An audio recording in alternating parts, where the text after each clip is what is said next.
கர்த்தருடைய பரிசுத்த நாமத்துக்கு ஸ்தோத்திரமும் துதியும் கனமும் மகிமையும் எப்போதும் உண்டாகட்டும். இந்த நல்ல நாளை காண செய்த தேவாதி தேவனுக்கு கொடான கோடி ஸ்தோத்திரம். கர்த்தரின் மகிமை ஆத்துமா ஆதாயம் சுவிசேஷ ஊழியத்தின் சார்பாக இன்றைய நாளுக்கான சில நிமிட தேவ செய்தியை கேளுங்கள். இனி காலம் செல்லாது, இனி காலம் செல்லாது, இனி காலம் செல்லாது.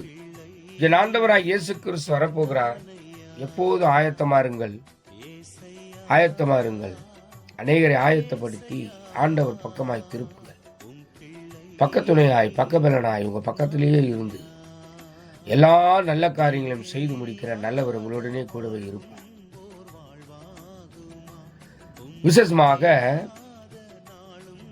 ரோமர் 8ஆம் அதிகாரம் 24ஆம் வசனம் 25ஆம் வசனம்.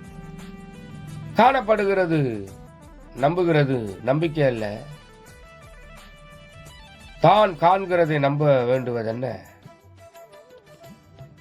நாம் காணாததை நம்பினோமாகில் அது வருகிறதற்கு பொறுமையோடு காத்திருப்போம் என்று சொல்லி, எனக்கு பிரியமான தேவ ஜனமே,